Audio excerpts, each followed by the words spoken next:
All right, what's up, everyone? Welcome back to Basically EMS, the EMS podcast for everyone. Today should be pretty fun. We're going to be talking about cardiac arrest and more specifically kind of our first cardiac arrest stories. So I'm Chris. Tell us who you are. Hello, I'm Nide. Tell us about yourself a little bit. Yeah, cool. So I'm Nide. I'm an advanced EMT. I've been an advanced EMT for just about 3 years now. And what else do I talk about? Future doctor? Oh, I do want to be a doctor someday, so that's cool. We'll see how that goes. But yeah, as far as who I am, I'm an advanced EMT, and my name's Nide. Oh, and I teach. I teach EMT classes too sometimes. Perfect. Who's next? I'm Allie. I've been a medic at Ada County for the last 4 years now. Just coming on to talk about today. All right. I'm Wade. You guys know who I am by now. We all know Wade. Good or bad, they know. Yeah. Yeah. So, cardiac arrest, obviously something we do a lot. And I've probably said it on here before, but I'm pretty vehemently believe that EMS is the best at running codes as far as healthcare providers go. So I think it's kind of one of our specialties is being really good at this. And the nice thing, Nide is an EMT. We all have EMT experience, but we're mostly medics here. But really, when it comes to a code, BLS is the absolute crux of what we're doing. So it should be kind of a fun one for everybody. So let's just jump right into stories. Anybody want to jump in with their first code? I'll go. I feel like my first few codes were everything. The first 3 brought something different to the table each time. The very first code I ever ran loose term I was ever on. I was an intern on the ambulance, and we showed up, and I think my big takeaway, one, is that was the first LMA or supraglottic I ever put in. But two, my biggest takeaway was that chin check first, checking for the rigor, making sure that this was still a viable, workable person. And then for him, we ended up doing BLS, cardiac arrest management, until I believe the wife had a DNR. She just took her for a little while to find it, but very BLS until it came to the LMA. I guess I would kind of jump it, but it was pretty light management. And then after that, it felt like every other code, just something to take away, okay, waiting on the DNR, finding the DNR. When do we start? When do we not start? But yeah, that was my first one. Tell us the story though. Okay. Old guy, young guy, Yeah, so we walked in, it was in the north end here, so in the Boise area. So we walked in, and it was an older guy found down by his wife. I don't know how long he was down. And when I'll never forget, he had a big old Boise State, the little windbreaker we had to wear when I was a student, the softball jacket. It was one of those, and he was definitely like a light blue color. So he'd been anoxic for a while. He did have some pliable chin, so he was non-rigored enough to work. It was just, like I said, we were waiting on the DNR. So we probably did, 10 minutes of compressions before the wife finally popped her head out I got it. And then, cueing the waterworks of wife, now deceased husband. So managing that was an interesting thing too. I think that's one thing is for new providers is understand this is more than just the cardiac arrest, because once that ends, either you're transporting or not, there's going to be things to deal with, and you're going to have to shift your perspective. And that kind of opened my eyes to that a little bit, I think. Yeah, the family a lot of the time kind of becomes your patient and your priority. Right. The dead person's dead. There's nothing else we can do, but that family member or whatever is really what we need to focus our time and attention and our caring on. Yeah. I think you kind of brushed on a little bit, but the chin check. So that's a pretty it's a seasoned move. I feel like. Exactly. So that's kind of one of the first things that's going to rigor is going to be that jaw. And so I know that's my move. I don't know about you guys, but if I'm coming in, check a pulse, and you'll get to the point where you don't even, some of the time you'll just be like, they're dead. You don't even really need to check a pulse. You can just look at them and know. Right. And then, I always go for the jaw. I don't know about you guys, but that's always my first one to see if that jaw moves. And if it's just rigored, then we know that they have definitive signs of death. At least for us, we can, we don't have to treat here locally. That might be different depending on your protocols, but make sure you're aware of when you can start or when you should start, when you should not start. Yeah. So you said DNR, and this is a good topic too. Segue. So, but you didn't have the DNR initially, right? So talk through the decision. Yeah. So that I wasn't the lead medic on this. So it was, as an intern medic, I was just kind of looking and learning from anybody and everybody around me. And so kind of watching it, there's several ways to manage this, and that's kind of a provider to provider because it kind of falls under that gray area of like, okay, well, your DNR, where is it? I don't know, but it's in the house. Okay, well, we're going to be legally defensible if we start compressions and we run that. There is that gray area of like, if you can find it within 5 minutes, then we can honor that. But I mean, of course, you're going to honor the DNR once it shows up regardless. But yeah, that really kind of opened my eyes a bit to that and seeing it in person. It's one thing we talk about DNRs and it's like chapter 2, or 3 here. We talk about them a lot, but then there's so many ins and outs of, just because it's do not resuscitate doesn't mean it's not do not treat, but realistically, it's only applicable in the cardiac arrest circumstances. Yeah, it's in school it's very binary, right? Like if it's there, you don't do it. If it is, you know what I mean? Like if it's there, you don't. If it's not there, you start, right? Like it's very binary, and that's just not real life. And I don't know if you guys have had similar experiences. I've been on calls like that where we're ALS care, right? So it's a little bit different, but where families like DNRs, we just can't find it yet, but it's like we need to start. We can't not start, right? Because maybe they're lying to us or whatever. Maybe it's not valid. So we'll start just like BLS CPR. So there's been a couple of calls where I've been on where we'll do 5 minutes of compressions. We're not going to start a line and, IVs, no advanced airways. It's going to be as basic as possible. Give them 5 minutes to find it. And then if they find it, then we'll cease efforts because DNR arrives on scene. Right. So I don't know. Similar for you guys in your experience? Yeah, I was going to say, like, even if a DNR isn't able to be produced, I think half the time, usually you can make, like, a call to, like, medical control. Yeah, or call a hospital and just be like, hey, like, family is pretty adamant. They have a DNR in place. They're just not able to produce it. They do not want, resuscitative efforts. And so, yeah, I think usually in that case, you just call a hospital. But for the most part, usually something is able to be found before we have to resort to that. Yeah, so. And I mean, I've personally done that before. When when the doctor hears 86-year-old history of all these different things, they're on 19 different medications. Like, there's no quality of life there. If family's okay with like letting them have that dignity, and I mean, our perspective. I don't know about you guys. My perspective on death has changed significantly. Even like with personal family members knowing what they're going through. Of like, they lived a good life. Let's let them die. Like, dying with dignity, I don't think is something we're good at in American culture. And I think that we probably have a bit of a different mentality from having seen what really goes on in end of life care. Yeah, it changes your bioethics a little bit of like, just because we can doesn't mean we should. We can keep body alive artificially.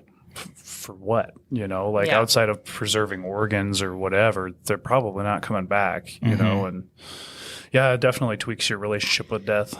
Now I have a question, like in terms of like managing the scene, if, you have your patient who has a DNR, but family on the flip side, instead of being adamant that they do not want resuscitative efforts, actually want the patient to be resuscitated. How do you go about like managing that? I mean, as a provider in the field, because that can become really tricky. Like, having to deal with emotional family members. Yeah, I was going to bring that point up too, because I've had some family members do that where we've had an active, viable DNR. And then they say, we want you to do whatever you can. Yeah. Can you look at them, whatever? And then I'll, again, just start BLS CPR, and then we'll have the conversation of, do you think this is what they wanted? Do you think their quality of life is going to be good? If I tube them, they're not coming off of it. So now they're basically just going to be artificially alive until the family decides that they're not going to be, not selfish enough, but ready to let them go. Right.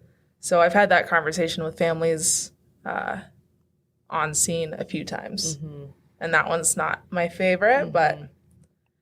And you can always call medical control as well and fall back like, listen, I'm clearly not getting through to you. Here's a doctor, and they're going to explain why my rationale. Like, this is my rationale from someone above my pay grade. I mean, we've all experienced it before where you're like, this is what I think. And like, unless the doctor says that, I don't care what you have to say. It's like, cool. They're going to say the same thing. But sometimes that's always something in your arsenal. You can always ask about it. Those are hard too, because sometimes like that can bring scene safety into effect, right? If you have high strung situation with emotional family members that like even if they they don't logically understand what's going on. Like, even if they know what's going on, they're not accepting it, right? And so they're like, save my family member, where we know that it's like what 2% that actually comes back with any sort of positive neurological outcome, right? We know that generally it's futile unless all the stars align. But they don't know that. They've just seen Grey's Anatomy or whatever, and the heroes save people all the time or whatever. So Just shock asystole. you got to restart that heart. Makes me so mad. But yeah, so that's hard, and sometimes that's another thing too to think about, right? Like, is the scene safe for you? Because I know here generally PD is going to be en route to those calls. They're going to have a police officer show up. So maybe just start until police get there and be like, hey, there's this DNR, and or until you feel like, you know, give them a little bit to keep yourself safe, this scene safe, and again, maybe kind of really basic CPR. Kind of expanding on that scene safety concept a little bit. Has any of you guys ever had you call someone in the field and then the family gets really spun up and angry about it after? Oh, yeah. Yeah, this house had a whole wall full of reptiles and bugs, and I wasn't about to fight them while they had an arsenal of everything I hate. So I was like, yeah, sure, we'll run it till someone else gets here. Because I don't want you throwing a spider on me. Letting them loose. Yeah, just sure. I had one where we called, it was like grandma and grandpa died. We called it on scene. And then as I'm like walking out the front door, the bags, and we got all the dirty and stuff. Just car after car after car started pulling up, and then just clown cars of people. And then eventually it got to the point where everyone was just yelling at us, like, what are you doing? You're just going to leave them like this and yada, yada. And it's like, you guys missed like the whole first part, like there's nothing we can do. And then we did have to get PD involved at one point. Just, hey, you guys need to leave us alone, almost like clear our space, let us leave so we can go back and keep servicing the community, as Cody would say. And, just it makes things difficult. And it's something that, like you said, it's pretty volatile. This whole thing is really shaky. Yeah. So tell us about some of your first codes. I was a reserve at Ada County and went to an unconscious person. It was it's kind of assisted living facility, and show up. Fire, I think, had an all BLS crew, so they had done just basic vital signs. Her heart rate was, I think, in the 30s, which is not good.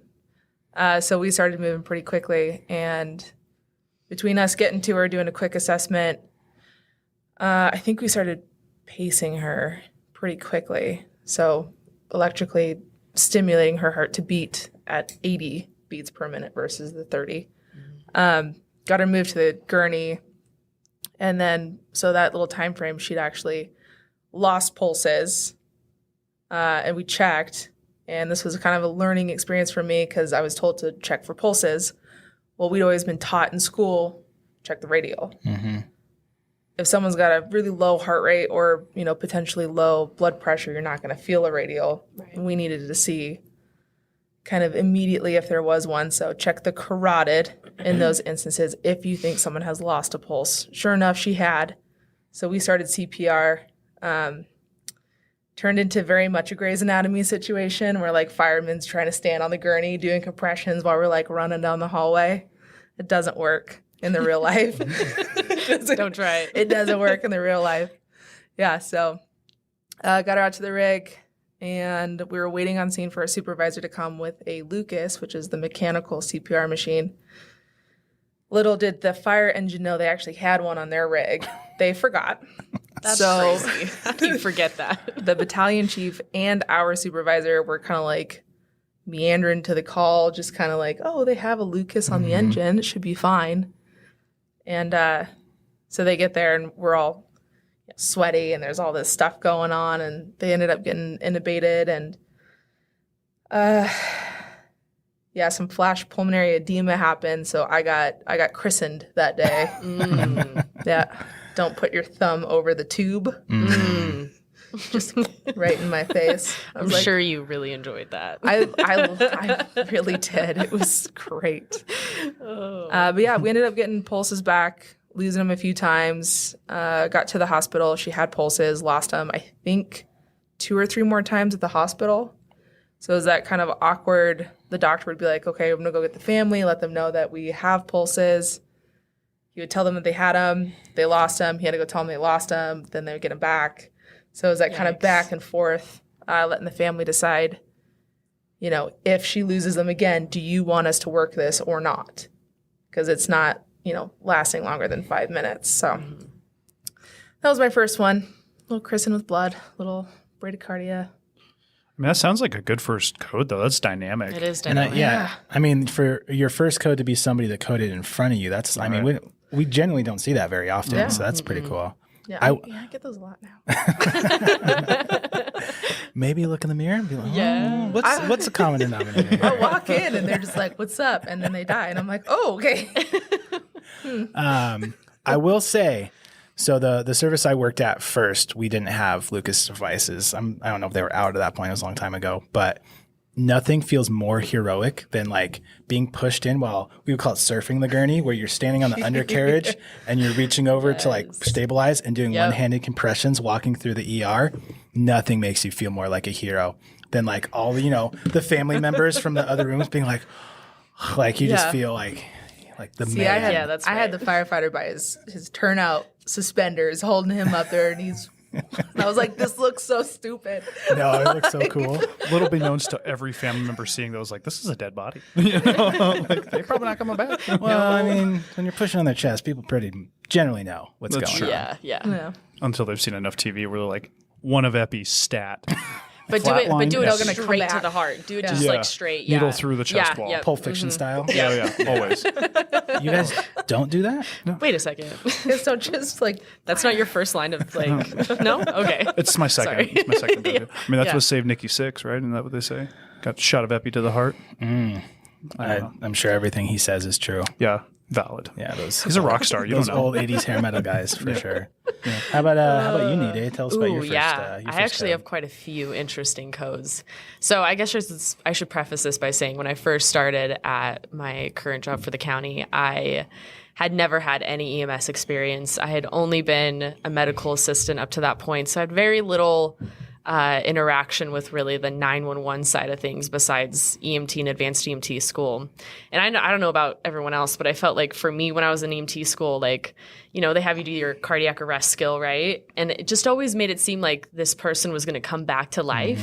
Like I guess I was just under like the naive assumption that like if you provide like really good quality CPR and you bag your patient, they will come back to life. Yeah. Well, apparently that's not true. As I shortly found out after my first few months of being at the county. But I got into this, it was like my second month, I think, on the job. And within like the first week, I'd say we had our first code.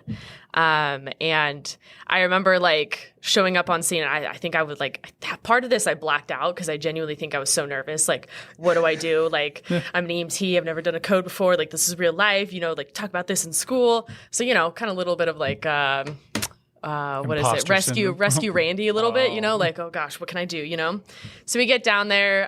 It was in like the basement of this house. I don't know. I think it was like a 65-year-old male, if I had to take a guess. But fire was already on scene. They were, you know, they had their AED pads on and they were, you know, doing compressions. And I remember there was another advanced EMT actually. And at this point, I was only an EMT. I was not an advanced yet. I hadn't gotten my official licensure. So I was still an EMT. There was an advanced EMT that was there. And then there was my FTO, my supervisor. And I remember like my main job was to like run the monitor. So I was in charge of like basically just taking snapshots of every asystole and every pulse check, right? Managing that. And I remember someone was like, we need capnography, you know? And I was like, right, capnography. Okay, I got it. And then I'm like sitting there staring at the monitor like, wait, what's capnography? Like just complete blank moment. I'm like, I have one job here and I don't feel like I can do this. And so I think my FTO was like, it's in the side pocket, grab it. And I was like, oh, right. Okay. And I like grabbed it. And then I was like, wait, now what do I do? Where does this go? It's like a whole, like, I just remember like all of my knowledge, I feel like kind of went out the door. And then anyway, eventually I got it all set up. I don't think we got pulses back on this individual. I think we put him on the Lucas and got him moved out to the ambulance and transported anyway. But it was the first time I got to see a supraglottic get put in by my advanced EMT partner. And I was like, at that point, I was like, okay, I definitely need to get my advanced licensure because that looked cool. So I want to do that and an IV. So anyway, that was the first code I ever ran. I just remember genuinely feeling at a loss. But what kind of like the end of it all, right, was that over the next like 2 to 3 months,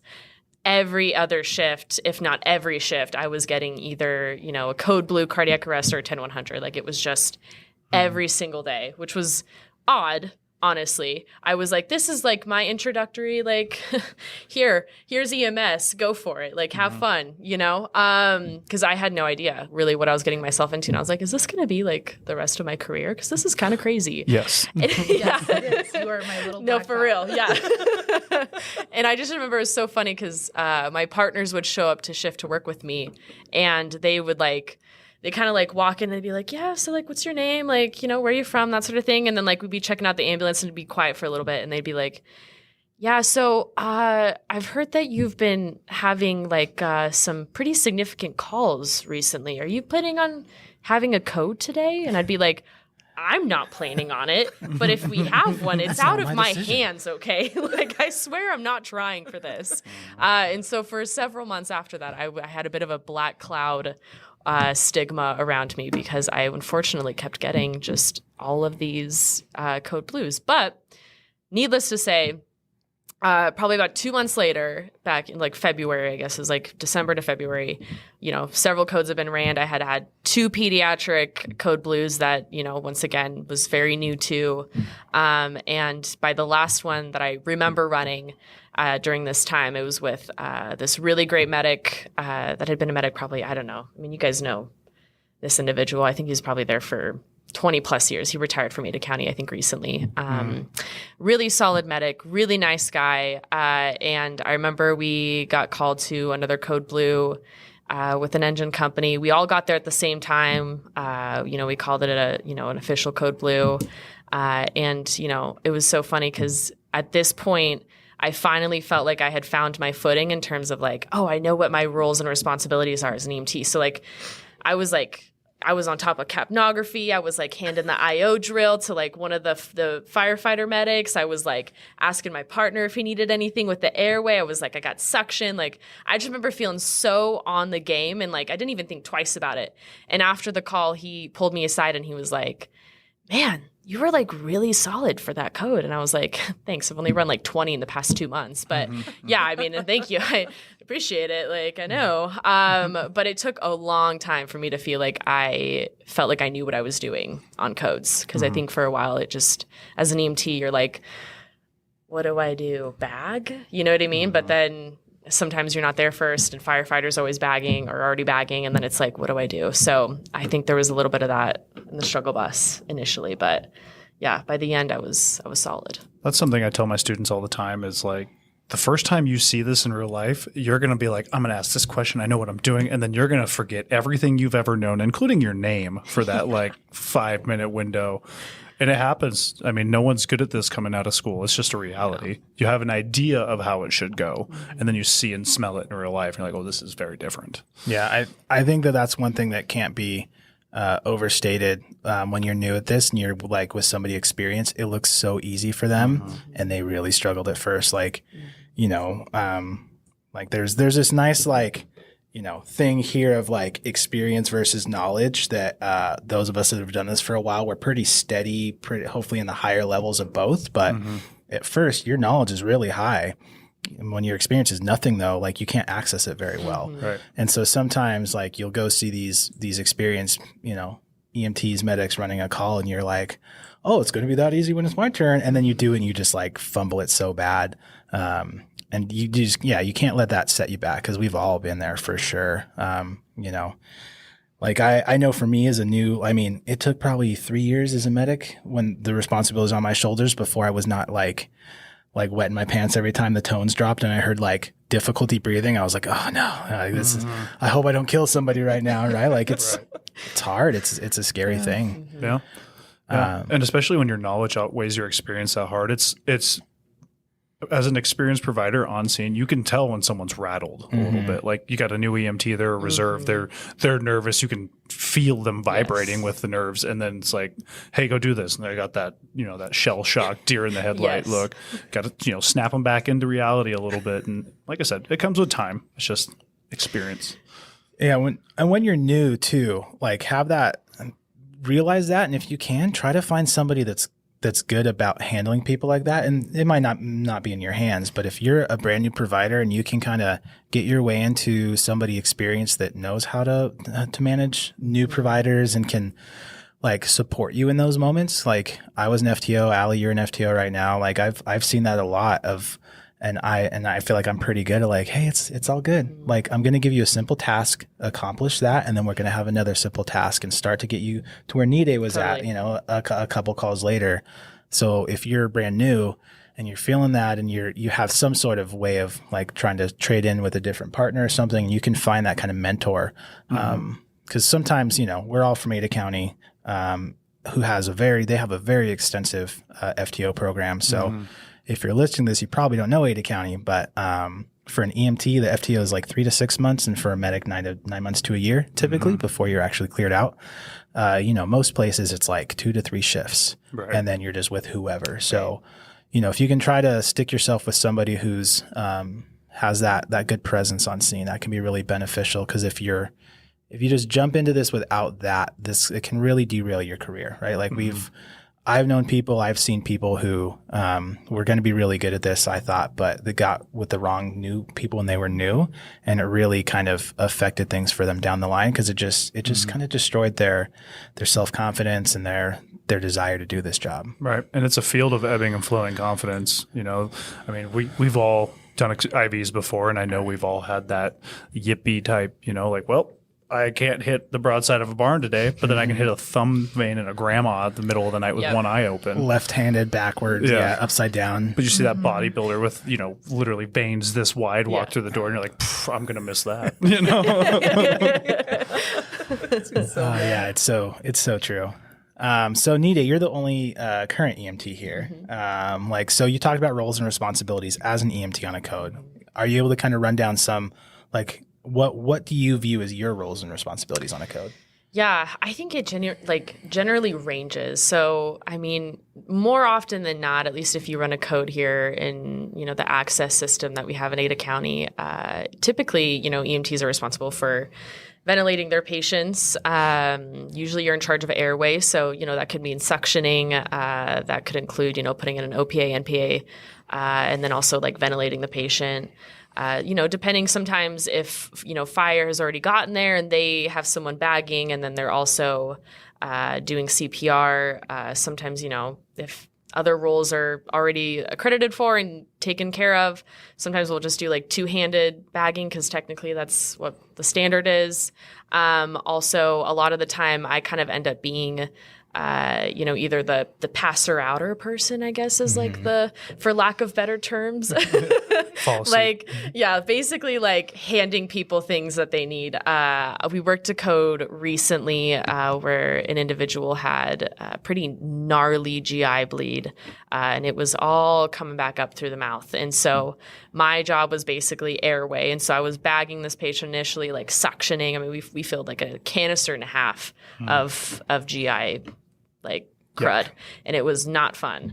And so anyway, my next obligation then became to help my supervisor try to intubate this patient. So, here we have the ability to use VL, which for this particular patient, what's VL? Wasn't video laryngoscopy. Thank you.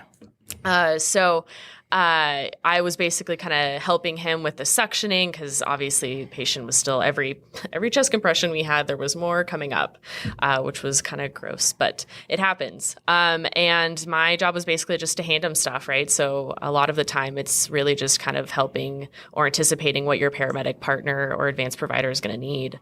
And so, I was handing him, the bougie and, checking, double checking, if, on video laryngoscopy, like you have the ability to look and see, if your partner's in the right position in terms of getting a successful intubation. And so I was kind of double checking his work as well. And, I mean, just kind of providing any support that I can, which I feel like more often than not as an EMT, that's kind of the basic role that you fill is just support, whether that be, hopping on the chest, whether that be, providing airway support, whether that be handing your paramedic partner drugs or, an IV kit to set up or, an IO drill bit, whatever it is, you usually kind of end up being that support role.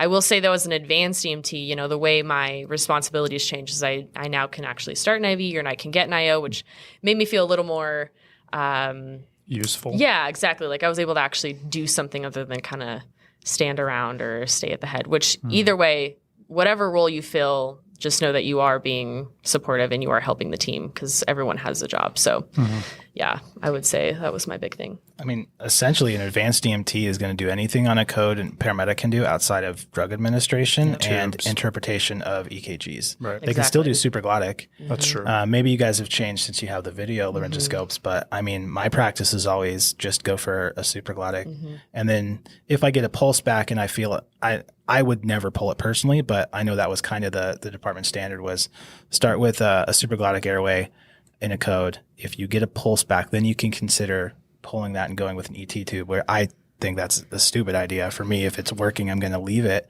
I don't have, and that's probably because I did this for a long time and I don't have that, I don't have to prove anything to anybody of like how I can intubate anyone, right? Like, so I would just leave it. But I mean, realistically, an advanced can do just about everything a medic can do on those calls. Yep. I mean, I definitely get a little spoiled working with Yanire because half the time, we were talking about this earlier, we haven't actually done like a code together. Most of our people are just teetering that line. They're trying, but you're stopping them. Yeah. I mean, the last serious one that we had was a GSW to the head. And that one, we were surprised that they were still even alive. Yeah. But it was kind of that situation, right? Like the fire guys tried to get him situated for us when we got there, and it was not going well. They did put in a supraglottic, and by the time we got him in the back of the ambulance, it had started to kind of fill with blood and leak, and it wasn't a protected airway anymore. So we did have to pull that, and then me and Nide working together, I know that she's got kind of everything that I need. I don't have to delegate tasks to her, right? Like she knows I need a line. She knows I need something. She knows that I don't like the suction sound, so she'll do it for me. This is true. Grosses me out. So, I don't need to really explain things to her, which is where one of the more beneficial things comes in terms, because then I can get information from the fire guys that were there before us, or I can talk with my supervisor about drug doses and do my med math and all of that stuff without worrying about, do I have a patent line?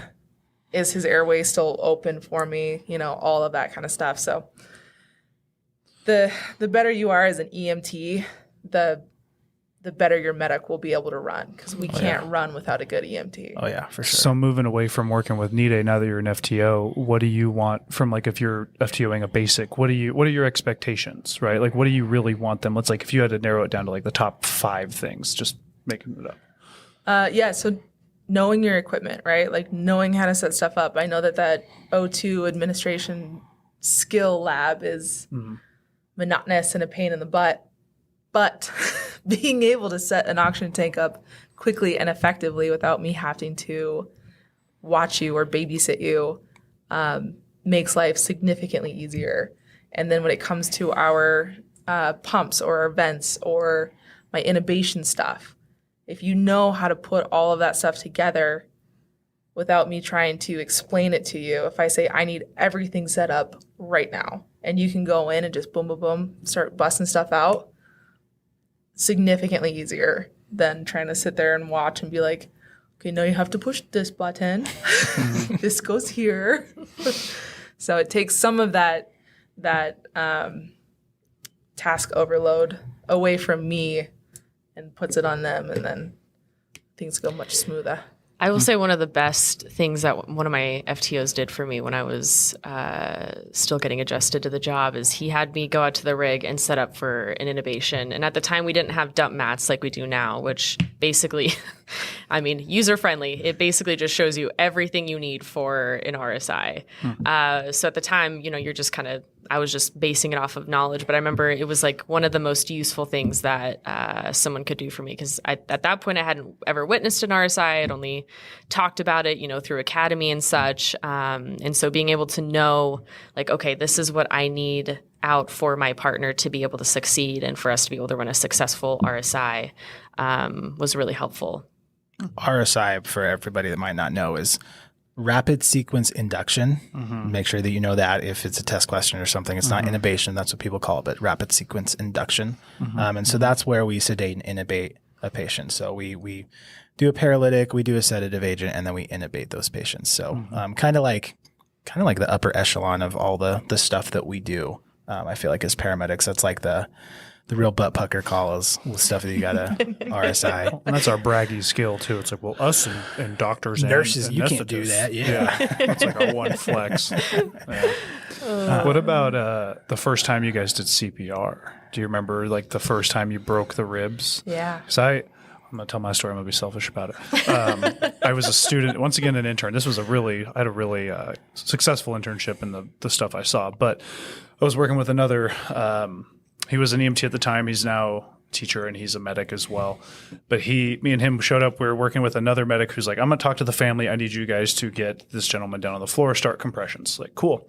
So me and my partner, we pull this guy down off the floor, which little beknownst to us at the time when he had died, he had become incontinent of urine on his bed. So he died on top of the bed sheets.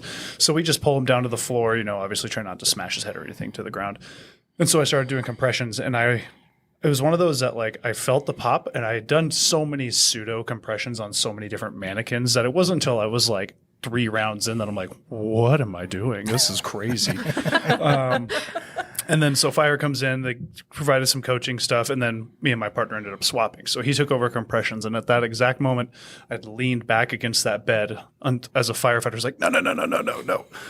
So then I just laid full back into a bunch of urine on his sheet. So then after the code, we had a DNR that showed up like 15 minutes later, another BLS type cardiac arrest management. I got the wipe down from a firefighter outside of that house, and I could see the people looking from their windows. I was living a lot of people's dreams in that moment. All those women were like, oh, I wish that was me. Unbeknownst, I'm covered in urine. Yeah, I mean, it's a weird feeling when you first do it, a couple of times, but yeah. What are your guys' experience with it? I have a small confession to make. No one judge me. Judging. I have never been first on the chest. So I have never actually cracked any ribs, which I will say is something I'd like to experience at least once. Feels like just to be able to know, knuckles. just to be able to like know what it feels like because everyone talks about it, right? But I can't ever say I've actually been first on the chest. I mean, that makes sense considering. I just spoke it into existence, so it's going to be happening next shift. So we'll welcome. update When you're with me, though. when I'm with you. Yeah. Yeah, it's really weird once you get to that soft chest, and that's not something you expect just from the mannequins. Yeah, the mushy, and then CPR gets way easier. Those first ones take a lot of force, and then you'll feel, and you're not actually breaking ribs, right? Everybody, that's the terminology we use, but you have the cartilage that takes your ribs to your sternum. So we're popping that cartilage along and loosening, like making that sternum free floating essentially.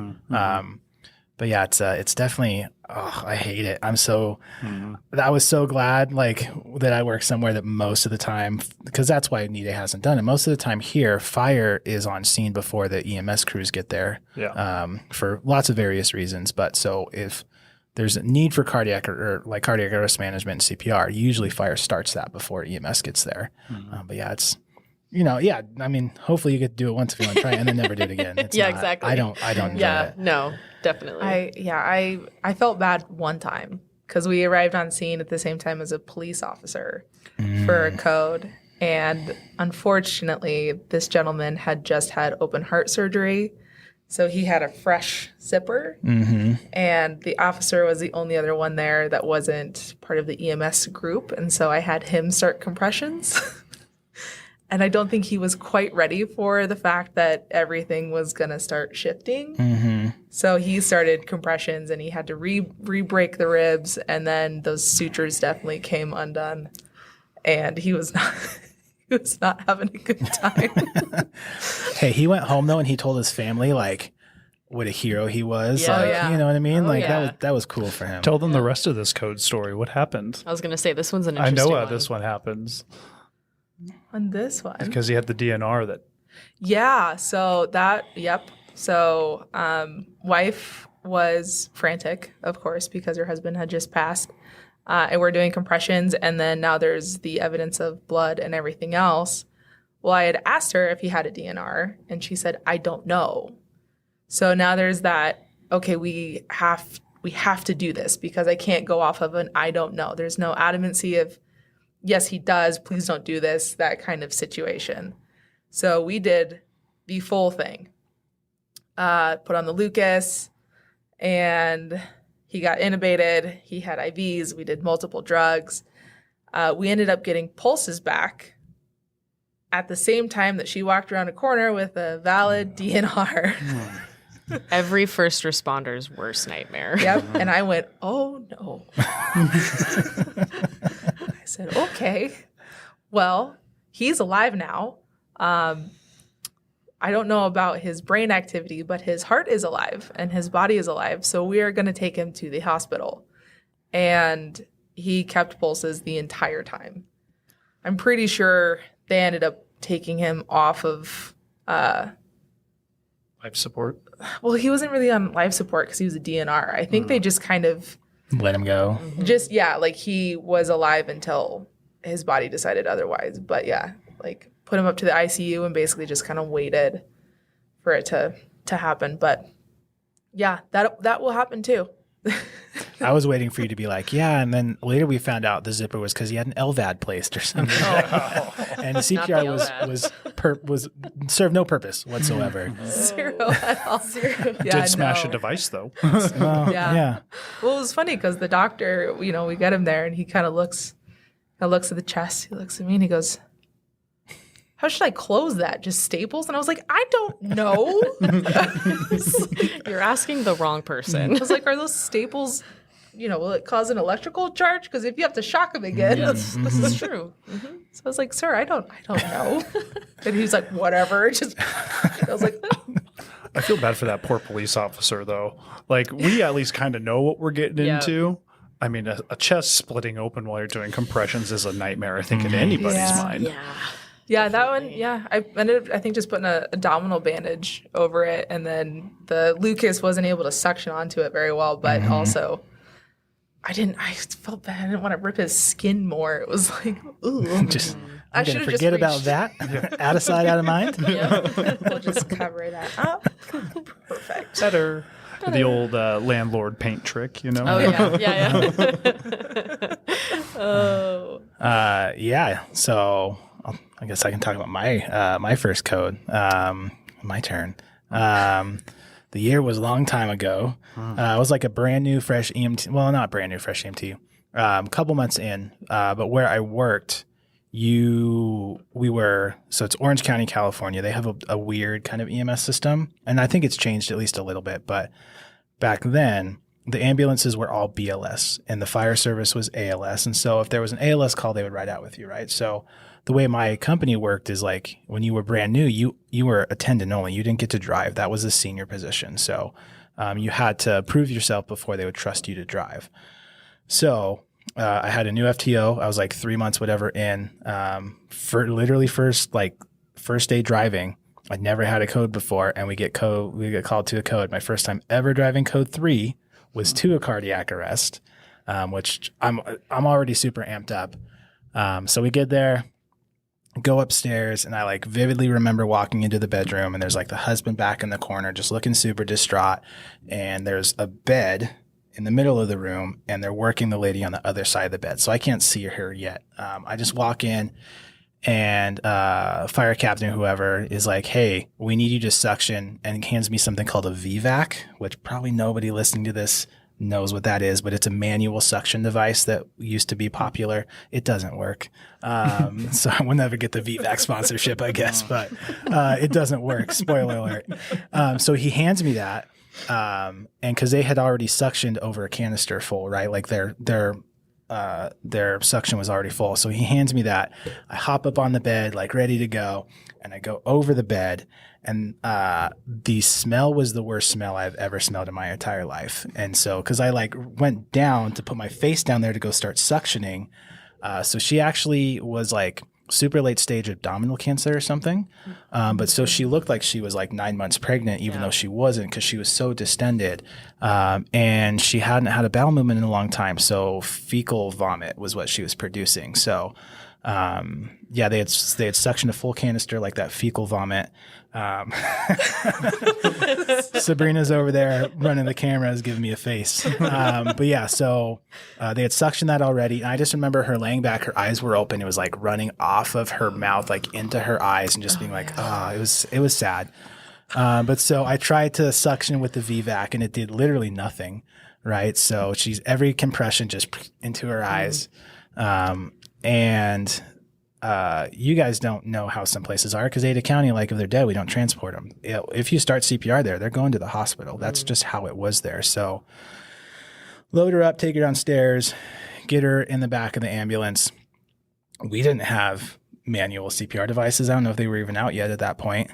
So I was the CPR device because I was the new guy. Hello, Lucas. Yeah, exactly. It's right on the forehead, Lucas.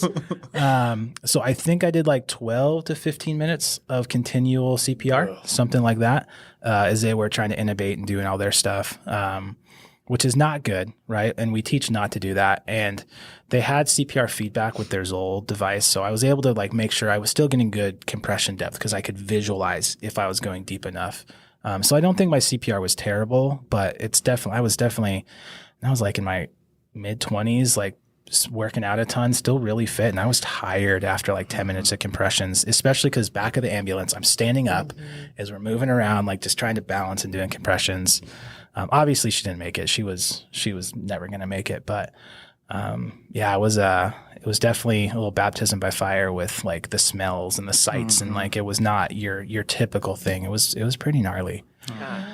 The eyeballs, that's disgusting. Oh, dude, I can. That sounds I can straight out see of a it. horror movie, It gets honestly. in there every Like, time too, and I can't. Yeah, Yeah. I like the suction. And I try really hard. I'm like, I'll do it if I have to, but I'm going to gag. Yeah. It's Allie's specialty. Yeah. Little gag on a call. One of the last RSIs I was on, like this is a pro tip. It was, I mean, this gal was like just gorked, like non-coherent, needed to be tubed. And the fire medic reached over and was like, "Close your eyes, darling. You don't need to see this." And I was like, that is a pro move right there. Closing the eyes of the patient. Because I just let them stare at me uncomfortably. And then it's like, well, you're going to haunt my dreams. Hopefully this doesn't last forever. See, I try that, but they don't stay down. Tape. Oh. I could tape them. Yeah, but then I feel like it hurts their skin. I don't know. Can you feel pain if you're dead? Well, no, but if they wake up, then they're gonna have like missing skin on their eyelids from the tape. How hard do you think How they're hard opening is the their eyelids? Yeah. I don't know. I just feel like it takes skin off.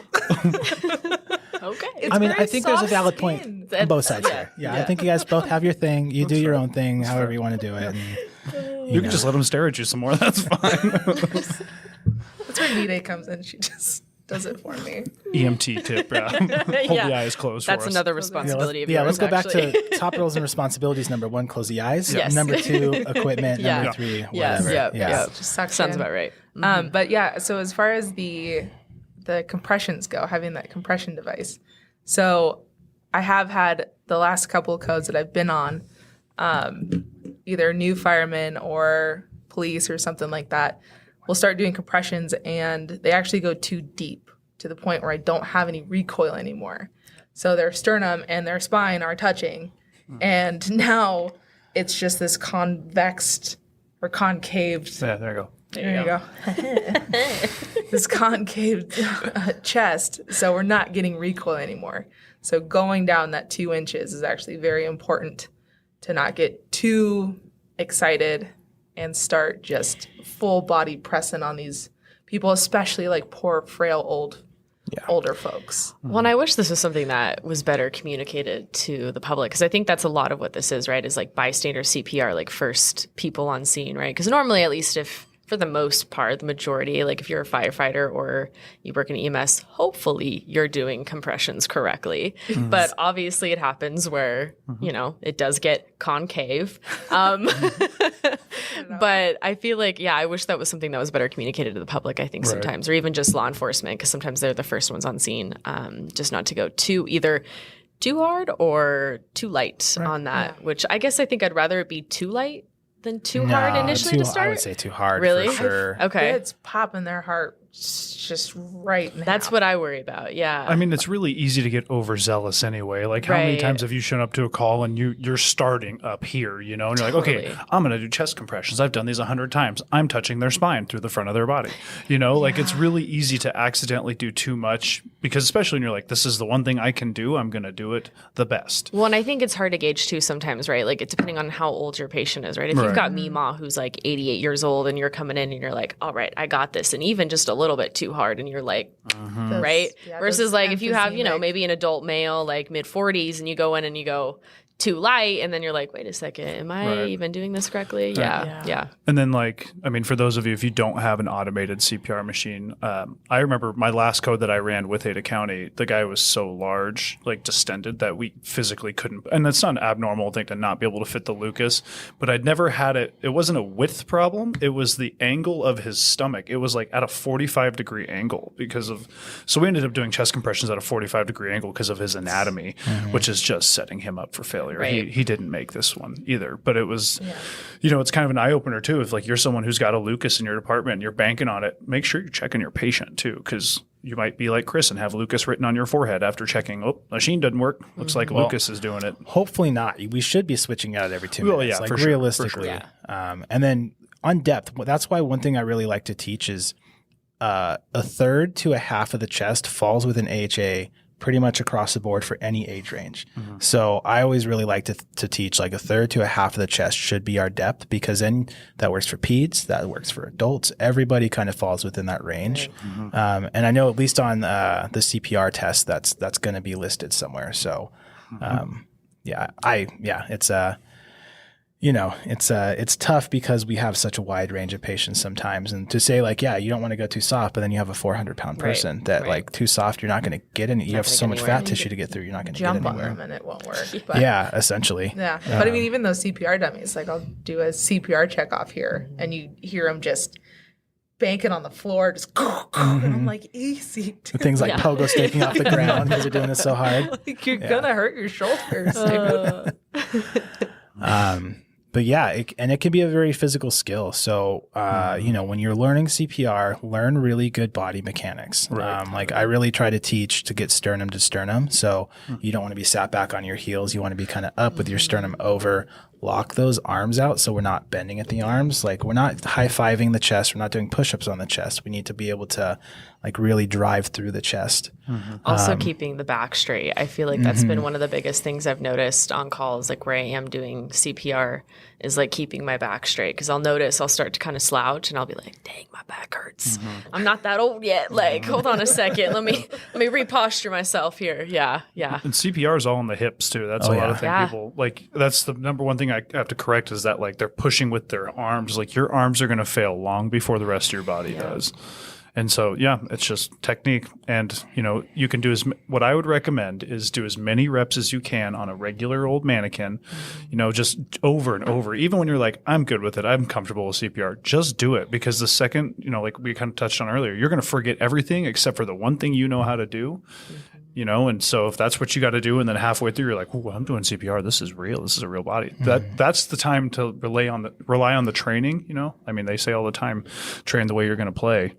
It's the same thing. Yeah, we don't rise to the occasion. We sink to our level of training. Exactly. I think is one of the sayings you'll hear in EMS, and it's totally true, right? Like, and that's why I think, especially locally, we're so good, because CPR is something we like. Ada County with all the local departments trains really hard, and we're really good at it. And the stuff that we train is like time on the chest. I know, you know, when we would train, for pulse checks and all that.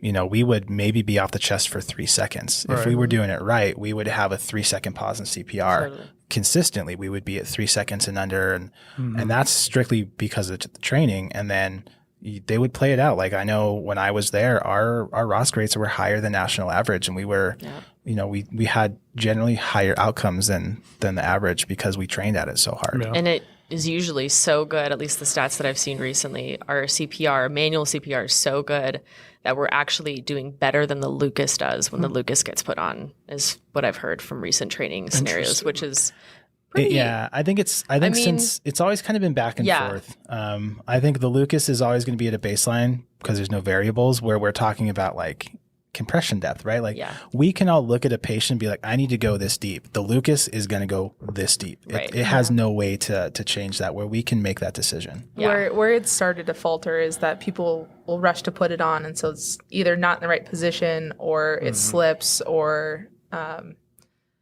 they take a 45-second gap because they're not it's not locking in or whatever. That's a huge downside too. But also they try to squeeze it on people, so it either doesn't have enough room to get down and suction cup, or they're too tiny and it doesn't go low enough. So that's where that kind of, I guess, hiccup in the Lucas is coming from, is mostly just positioning, because I'll get it set and then I'll mark underneath like where the puck should be, and then if it starts sliding over that, then I'll readjust it. But that's a good tip. And also pro tip, Sharpie all of your pulse points. Like find the femoral, mark that with your Sharpie, because you don't want to be digging around. Once you find it, you find it. But find the pulse while they're doing compressions, because it's the best way. Yeah, another pro tip. I've never really used the femoral other than in a code, but it's so great when compressions are being done. It's about time for a pulse check. You find that femoral with those CPR pulses, and then right when they take the hands off, you're already at a pulse point, a central pulse point to feel. You're not up at the neck where people are worried about airway management. The legs are free real estate for us during a code, so you can be down there checking that femoral pulse, and once that CPR is off, you're already there to know if you have you have a pulse or not. Make sure, like I think we talked about it earlier, make sure you're checking central pulses in these patients, right? If an unconscious patient, you should always be checking a central pulse, not not a there's no reason not to. No, for sure. Yeah. So also, are you saying we shouldn't check femorals on everybody? Like even my psych patients, they're not checking femoral pulses? Just confirming. You do whatever you want in your practice. I'm not central your pulses. It is. Jeez. No. Tell him, FTO Allie. Yeah. No. Lieutenant Allie. Lieutenant Cannon. Quit touching people. I teach now.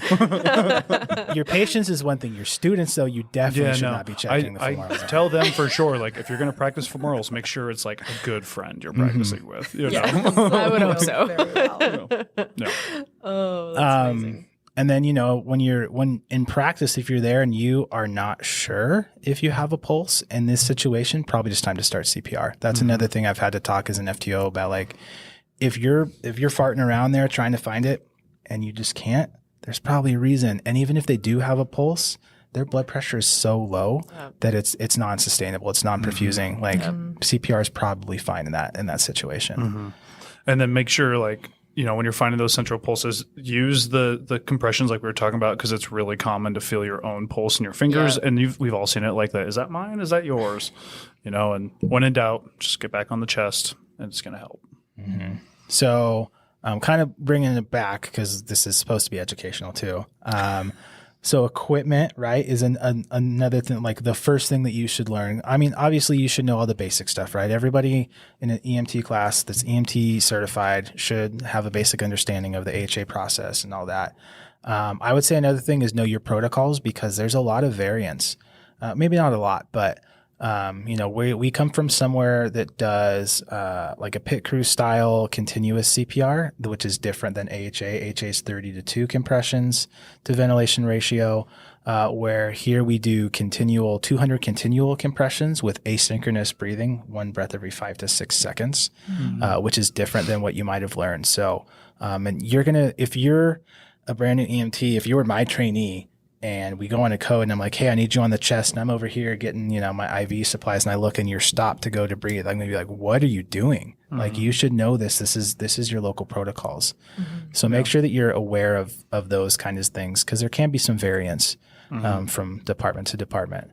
What else would you got? Like if you, I mean, as the EMT, you run these as an EMT. What else, if you were training somebody, what other pointers would you give them? Yeah, I mean, I think like the biggest thing, like if I honestly, like when I look back at my first, like I said, the first couple months that, we were consistently running on these code blues, I think every time that we had when I was learning something new, not only about myself, but like what it means to be an EMT provider. And, I think really the biggest thing was just, finding the holes, right? Like when I get on scene, I immediately start looking at like who's on what. So if I see a firefighter that, is bagging and I see 2 firefighters that are on the chest, and I see my partner getting ready to do an IO, I'm like, okay, well, let me handle monitor then. Like, let me get pads on if pads aren't already on. I mean, I just start kind of looking for the holes because really it's all about kind of like almost having an inventory, I'd say, at least for me in my head of like, this is what I know I need to see on a code. Usually, right, we got pads, we've got maybe sometimes even the 4 lead. We've got, someone on compression. Do we have an OP or an MPA in? A lot of it really just goes back to that support role of like, what's missing and how can I fulfill that? And then also at the same time, just anticipating what your partner is going to need. What kind of drugs is, she going to need an epi? Okay, well, let me pull an epi out now, get it ready for her and set her next to her. And the next pulse check, I'll snapshot, hit the, hey, asystole button and, get the monitor ready to charge. A lot of it is just anticipation and also just knowing, make a list of everything that you expect that you're going to need on a code, or that you could possibly need on a code, whether that be suction or whatever. I think that's like the biggest thing that looking back now, I wish, someone would have maybe told me. Yeah. And a lot of that, I feel like you just kind of have to learn on the go, right? Yeah. Like you're not going to know medications, with a caveat that you could, I mean, I took ACLS and PALS and stuff as an EMT, and I feel like it made me such a better EMT, even though I couldn't give those medications or do those things. Once you start to learn those ALS algorithms, because this is such a team sport, especially a code, like it's just an orchestrated dance, right? Like, and just like you were saying, you're picking up the slack, or maybe every role is filled, and you're just 3 steps ahead. Like Totally. The best EMTs I've had, I turn to look like, oh, it's time for an epi. And I turn, and there's literally a box as they're handing it to me because they were already there, right? Like though, because sometimes we'll just get hyper focused on the skill, right? That's the thing that can be hard. Is sometimes, especially if we don't have other medics around, we just become the skill monkeys, and that's all that we're really like hyper focused on that one thing, and so. Sometimes your medic can't step back, but if you're able to step back and the algorithms, you can be a huge asset to that. Totally. And I would say even, just from teaching, I know there's systems out there where, as an advanced EMT, you are the ALS provider on scene. And so I think even as a BLS, if you're first on scene and it's just you and your partner, like, just remember, like, take a breath. Like, I feel like there's been many a times where like I'll get on scene and I'm anxious, even now to this day, like, I'm a little hopped up. I'm like, oh gosh, what needs to be done? And I immediately just like have to like walk in, like take a deep breath and be like, okay, I know what I'm doing. Like this is what it is. And especially if you are the only ALS provider on your crew, if you are running rural or it's a really busy system, like definitely try to focus, center yourself.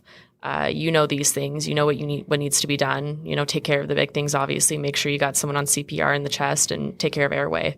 So I'd say one thing that, this is maybe more of a medic perspective, but one of the last things that I really remembered well is like cardiac arrest is the worst case scenario of any patient we run. There's a reason we're good at it, right? Even if things are going so sideways, you don't know where to start.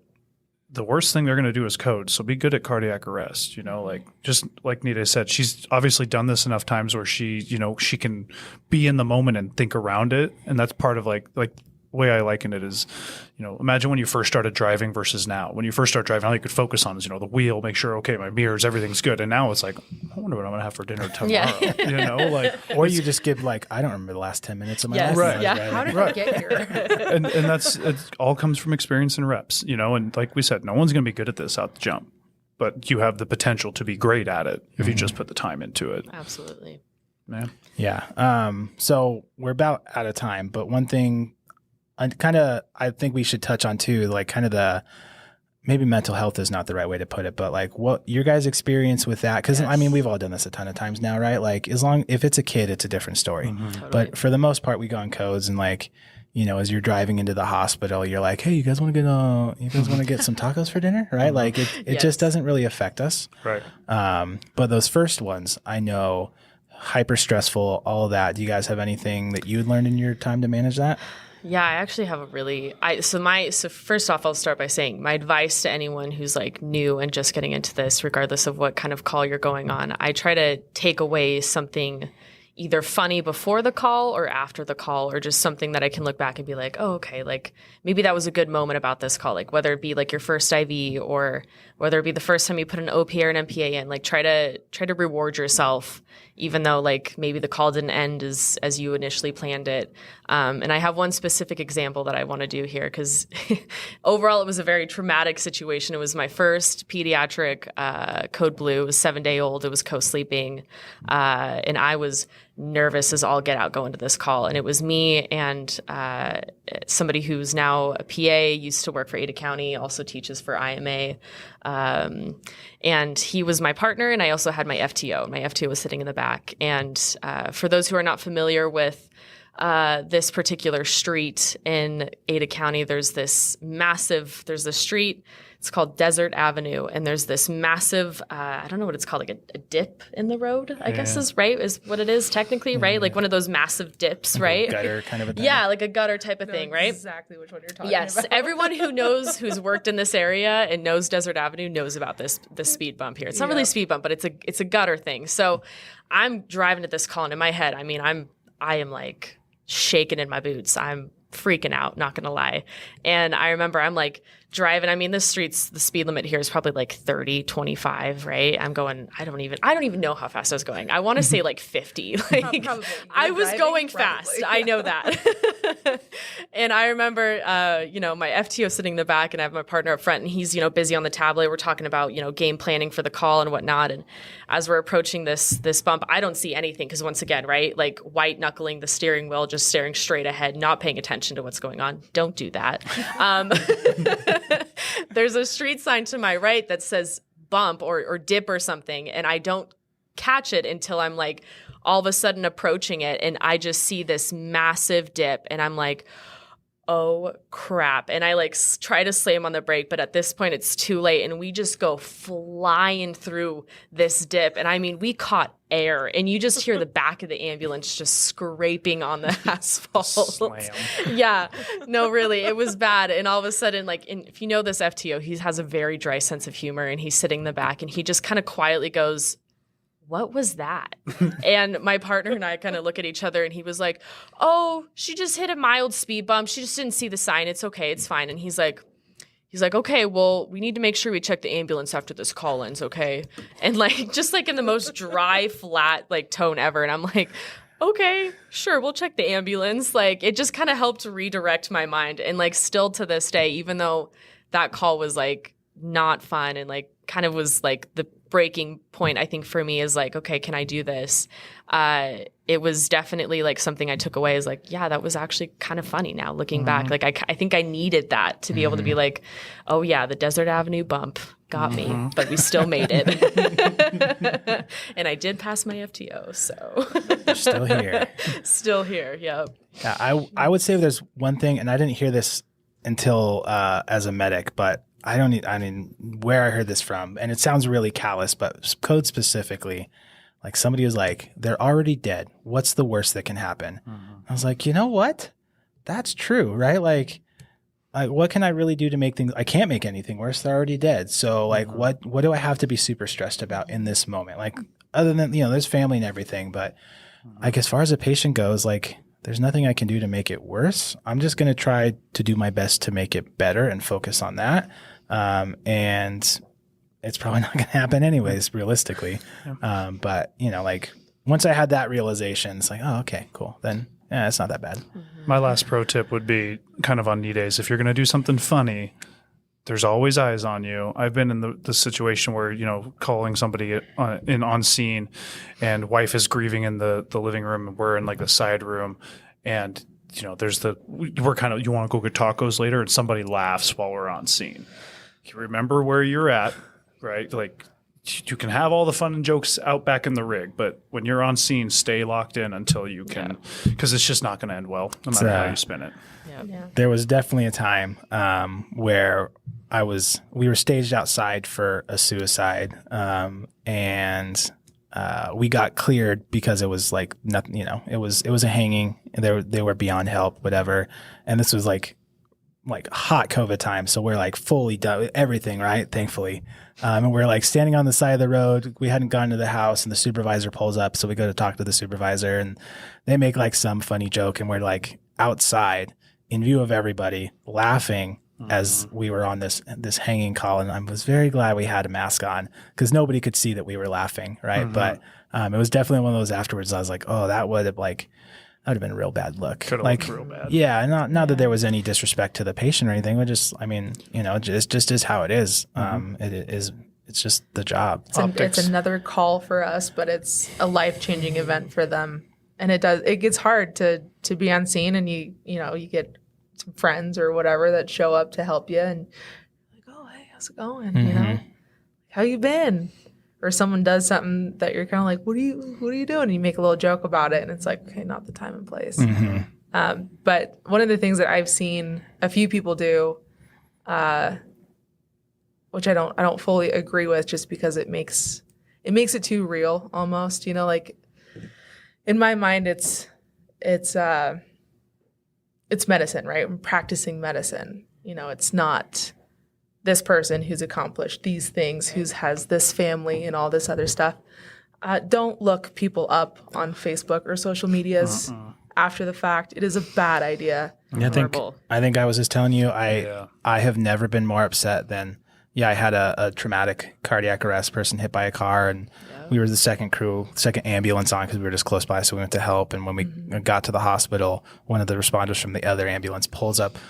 The Facebook was on their phone, and they're like, oh, look, they had kids. And I was like, I literally just pulled this guy off the side of the road dead. I don't need to know about his, I need to have that wall, and you're breaking that wall. And if that's what you do to make yourself be able to sleep at night, that's fine, but don't involve other people into that. Yeah, because there's going to be news articles depending on what's happened, and there's going to be background stories, and there's going to be all of this stuff, and try not to get engraved in it, because that's what makes it difficult to have that barrier and that divide between work and real life. It almost gets to, for me, it's always felt like it's gotten to a point where it's just a mannequin in front of me, which sounds really bad, but it's kind of how we survive. Keeps a degree of separation. Yeah, and once that changes and you see the person behind the patient, then it gets really hard. So I definitely, for anybody new, I would recommend don't cross that line, because it's really hard to come back from. It's just not worth your time. For what reason is this doing anybody any good? But